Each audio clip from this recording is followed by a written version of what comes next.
दोस्तों इस वक्त सबकी निगाहें हैं बजट 2026 के ऊपर।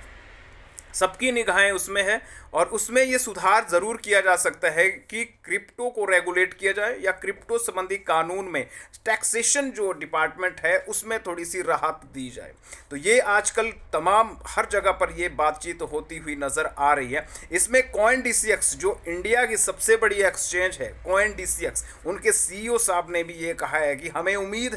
हमें उम्मीद है कि 2026 के बजट में इसमें जो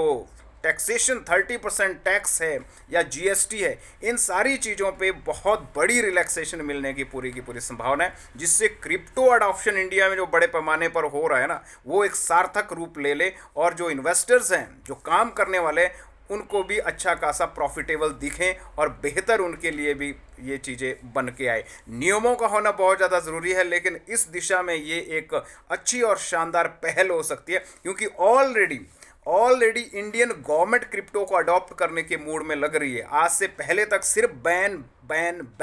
सिर्फ बैन करके ही न्यूज़ें आ रही थी, लेकिन अब कुछ ऐसी चीज़ें आ रही है जैसे अभी ब्रिक्स वाले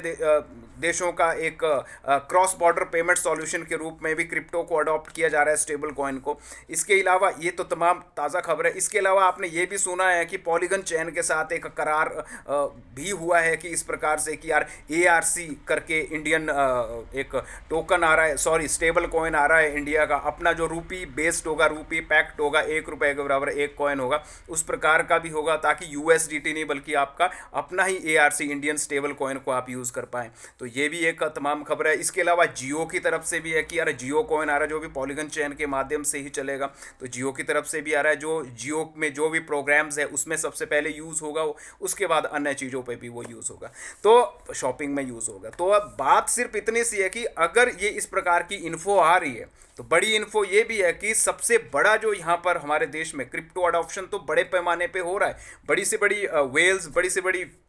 चीज़ें, बड़े से बड़े इन्वेस्टर्स इंडिया में आने की फ़िराक में है, इंडिया में पार्टनरशिप करने की फ़िराक में है। लेकिन जब ऐसी चीज़ें है तो एक ही प्रॉब्लम सामने आ रही है, that is taxation, 30% flat tax और भी बहुत सारी चीज़ें जो नियम नहीं है उनको और ज़्यादा बेहतर बनाया जा रहा है। लेकिन अभी फ़िलहाल सबकी निगाह है कि जो अभी बजट 2026 है, इसमें ये वाला जो डिपार्टमेंट है टैक्सेशन वाला या नियम वाला बनाने वाला, ये रेगुलेशंस वाली चीज़ें अभी के लिए बिल्कुल सामने आई हुई है। और उम्मीद है, बहुत ज़्यादा लोगों का कहना है, बहुत विशेषज्ञों का कहना है कि अभी वाले सत्र में इस बारे में ज़रूर बात होगी और इंडिया को, लोगों को, क्रिप्टो यूजर्स को, कम्युनिटी को एक अच्छा रिलीफ और फ़ायदा